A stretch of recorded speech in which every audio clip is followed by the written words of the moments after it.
Você sabia que do egoísmo e do orgulho nascem os maiores problemas do ser humano? E você sabia que todo ser humano é egoísta e orgulhoso? Alguns em mais, outros em menor medida, mas todos nós temos orgulho e egoísmo dentro de nós. E a gente tem que começar desde cedo a educar nossos filhos para que eles possam dissolver esse egoísmo, para que eles se transformem em altruísmo, que é uma das maiores habilidades, uma das maiores características para o ser humano desenvolver e que a gente vai desenvolver ao longo do tempo. E aí, com isso, eu quero trazer uma reflexão de um capítulo do livro Construindo Emoções, da Anísia da Silveira. Foi uma grande psiquiatra brasileira que fez uma grande luta contra os manicômios no Brasil para tratar as pessoas não como objetos, mas para tratar com humanidade. A Anísia da Silveira é uma pessoa muito quista na sociedade de psiquiatria e psicologia no Brasil e no mundo. Ela teve contato direto com o Carl Gustav Jung, um dos pais da psicologia.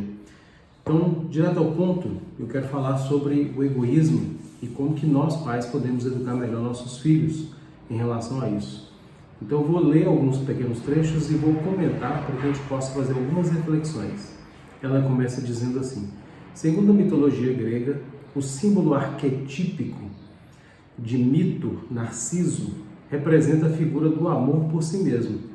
Narciso, já ouviu falar, né? Que acha feio que não é espelho, que era extremamente egoísta.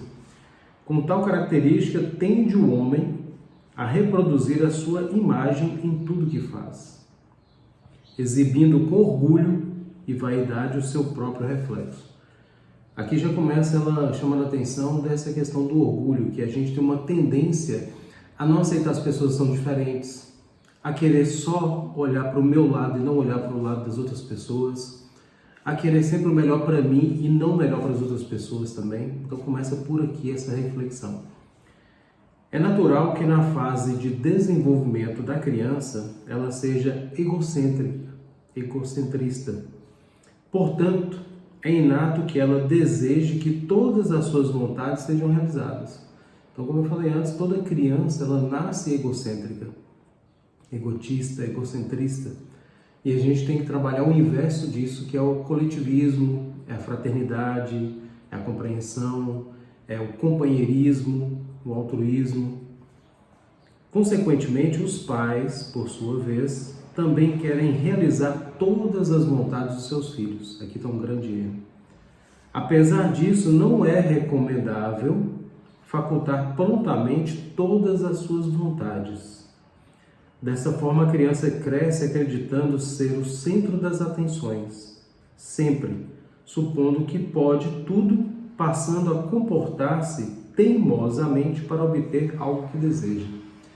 Então ela chama atenção para isso. Quando nós, pais, damos tudo que nossos filhos querem e eles são muito inteligentes em chamar a atenção para aquilo que eles desejam e fazem de estratégias das mais mirabolantes para conseguir o que eles desejam, quando nós, pais, não temos esse conhecimento, esse entendimento psicológico que não se deve dar tudo para a criança, a gente acaba desenvolvendo alguns transtornos mentais da criança, que vai repercutir na fase da adolescência, da juventude e na velhice também. O indivíduo apresenta a egolatria de forma bem acentuada em duas fases no seu crescimento. A primeira fase se manifesta logo na infância, como egocentrismo, e pode ser modificada com redirecionamento educacional. Então, toda criança e todos nós desenvolvemos o egocentrismo, mas a gente pode redirecionar isso através de uma boa educação. E a educação, como eu já falei no vídeo anterior, ela está mais ligada à questão de valores, de princípios, de ética, de moralidade, a questão de se preparar para a vida e não somente para uma escola, para um vestibular, para um concurso, para uma carreira profissional, não se baseia só nisso. A segunda fase da egolatria se dá em decorrência da educação recebida na infância. Os 7 primeiros anos de vida, geralmente eles moldam a nossa forma de ser e pensar durante toda a vida, se não houver uma interferência, uma intervenção psicológica ou psicoeducacional. Então, a nossa forma de ser e de agir, de nós adultos, jovens e velhos, ou idosos, ele é desenvolvido, esse processo, na fase dos 7 primeiros anos de vida, que é chamado na psicologia de setênios. A cada 7 anos, todas as células do corpo mudam, nossa forma de pensar, muitas coisas mudam, mas muitas coisas do nosso padrão essencial de funcionamento vêm dos 7 primeiros anos de vida. Por isso que, como eu falei no vídeo anterior sobre educação, quando a gente vai educar nossos filhos, a gente tem que educar em valores e exemplos, começando dentro de casa.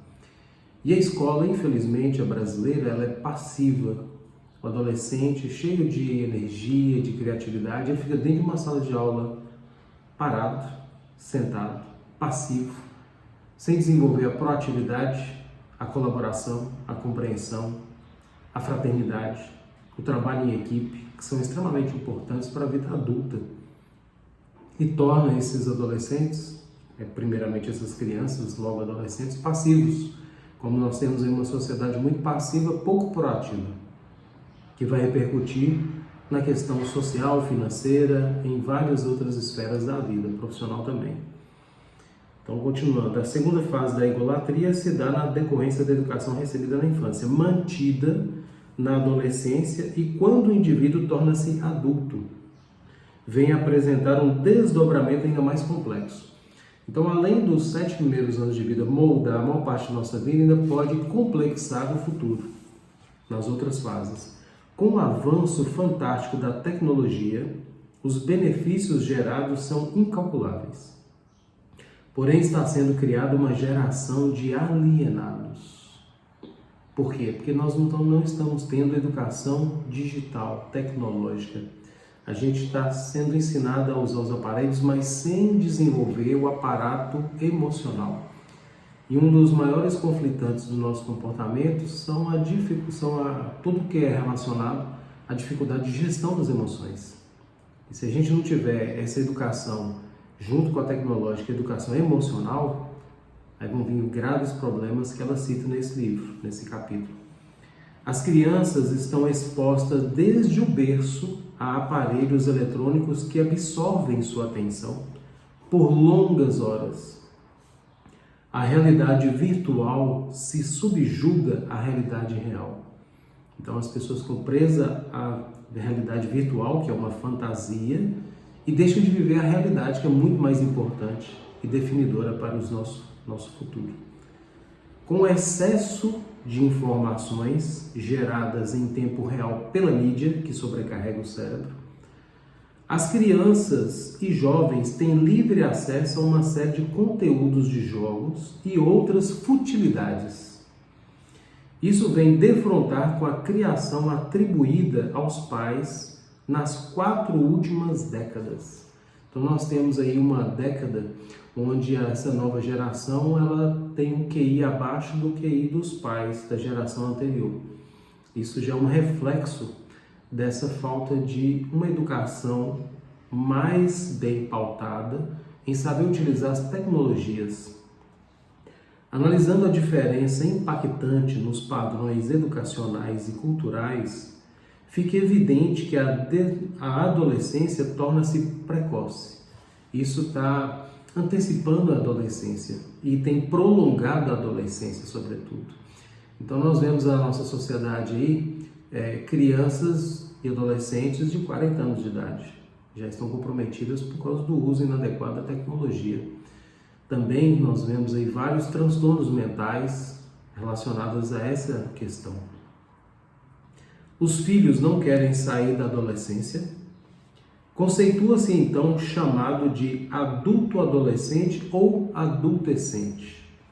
Dessa forma, torna-se bem propícia a fuga da responsabilidade e o aumento da imaturidade nas classes médias e altas. Não é à toa que os índices de pesquisa da psicologia indicam que um dos maiores índices de níveis de depressão, quadro de depressão e ansiedade estão na classe média alta. Porque são classes em que têm acesso a muitos recursos materiais, mas não estão desenvolvendo psicologicamente ao mesmo nível que adquirem coisas. E estão tornando objeto as suas vidas. E a gente precisa atentar para isso. porque se não for trabalhado isso no tempo adequado, a gente tem aí vários problemas decorrentes. Eu vou dar uma pausa aqui no vídeo, né, para não ficar muito extenso, e vou fazer um outro vídeo com essa segunda parte, para a gente possa fazer mais algumas reflexões.